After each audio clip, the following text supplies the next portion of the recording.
What's up, it's cinemashogun here, and when Christopher Preciado, however you want to say it, when he was arrested for doing what he's accused of doing to Matthew and Savanah, his first reaction was to claim self-defense.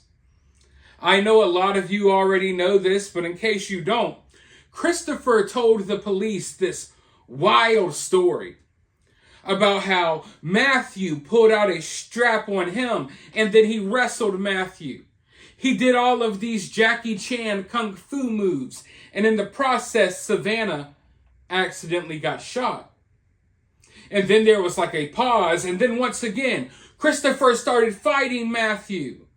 And then in the process, Matthew gets shot.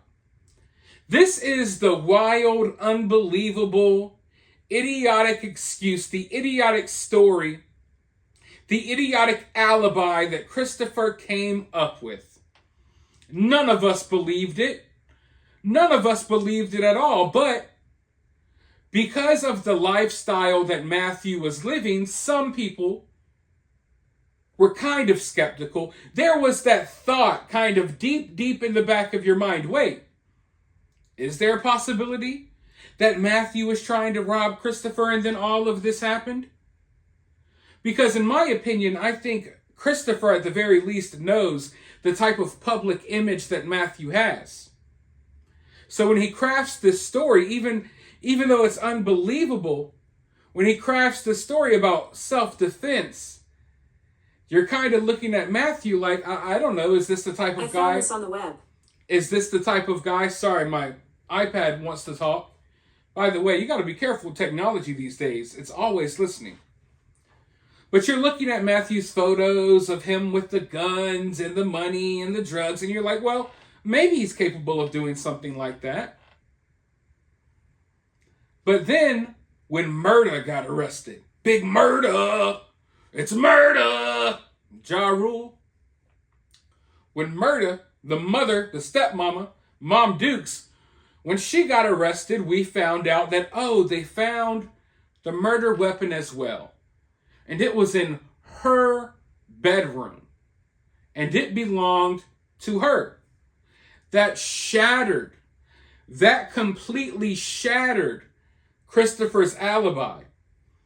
I think a lot of people were so caught up in this case that you don't get time to sit down and think about some of the details that have already come out. But yeah, the fact that they found this strap and they found it in the mother's bedroom and the mother claims it belongs to her, that totally kicks and just throws out Christopher's argument. Christopher's entire alibi has been demolished by his own stepmama, whatever the hell she is, right? And that's what I'm sitting here wondering, like, Murder! You've been out of jail. You have the ability to watch this case play out. You see that Christopher's excuse is that he's trying to say it's self-defense. How are you wrestling your mother's firearm from Matthew? So the fact that this is the mother's strap, it just throws out Christopher's story. It completely demolishes Christopher's story. And I'm wondering, I'm looking at Murder like, how dumb are you? It seems as if y'all were trying to protect each other and not get caught, but damn, you didn't do a good job. And if this strap isn't registered to anyone, if it's just illegal from the streets, I don't know if law enforcement were to have been able to figure out if this actually belonged to Matthew, or if it belonged to the mother, or if it belonged to Christopher. Maybe there would be a possibility that they wouldn't really know, so there would be that question. Oh, maybe Christopher wrestled this for Matthew, and they kept it, and they never threw it away. I'm not saying that would be the case. I'm just saying there's that possibility there. But by the mother admitting that it's hers, she destroys her own stepson's alibi. So the question now is, what's the next excuse going to be? Matthew's father has recently spoke out. He thinks that we're still not getting the whole truth to the story. He thinks that Christopher and Ramon were trying to hide the mother's involvement in this case. I agree with him as well.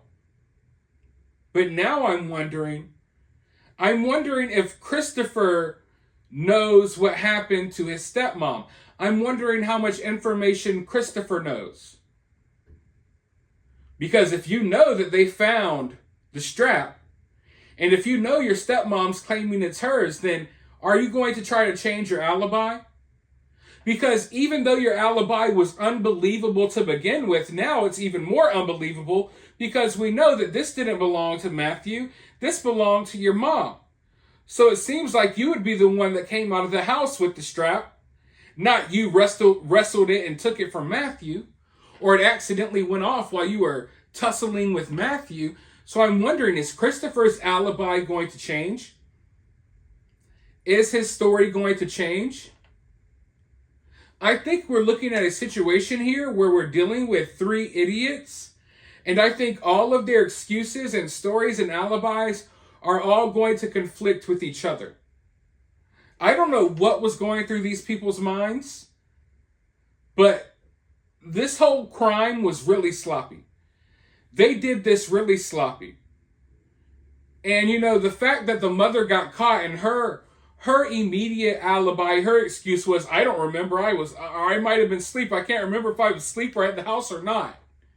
That lets you know that even though she had weeks to sit here and craft some type of story, she couldn't come up with nothing. She couldn't come up with anything. So even though this whole family was at the very least in on ditching Matthew and Savanah's car and bodies, it doesn't seem like there was much communication between the three trying to hammer down a solid alibi, a solid excuse, a solid reason as to why this happened. Which, if you ask me, that should have been the number one thing you're doing.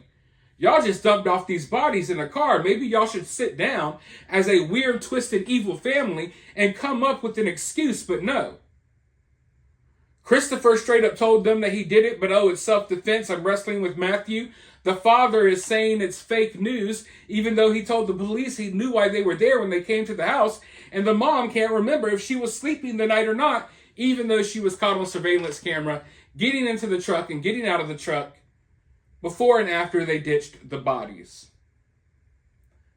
So the reason I make this video is because, like I said, I don't live stream for hours and hours. Sometimes I want to think out loud and I want to brainstorm with all of you all. And I'm looking at this like, okay, this entire case, now that big murder, now that she's been arrested, this whole case changes. This whole case has changed. Because the original alibi can't be used anymore. It sounded stupid to begin with, but at the very least, you knew that Matthew's public image was going to work against him. But now what story can he roll with?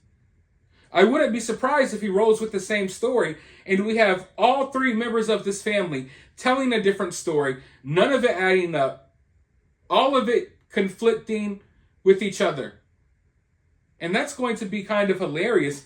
It would be hilarious if the crime wasn't so brutal, if we didn't have a pregnant young mother murdered along with her unborn child. You would look at this case, you would look at how stupid these three individuals are, and you would laugh. You would literally laugh your asses off just thinking about how stupid these people are. And how now there's three suspects behind bars that literally sat in that sick, twisted house for days and days and days, could have crafted some type of story, but they couldn't even communicate well enough to come up with a solid plan. So now they're all looking like dumb fools sitting in jail with weird, nonsensical explanations as to how all of this went down. And none of them are on the same page, after they had an ample amount of time to be on the same page.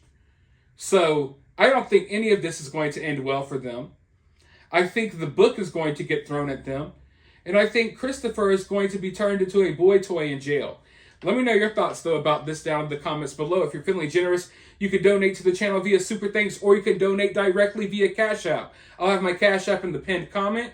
Or you can help the channel in other ways by liking, subscribing, ringing the notification bell, all of that good stuff. But with that being said, I'll talk to you all very soon in the next video.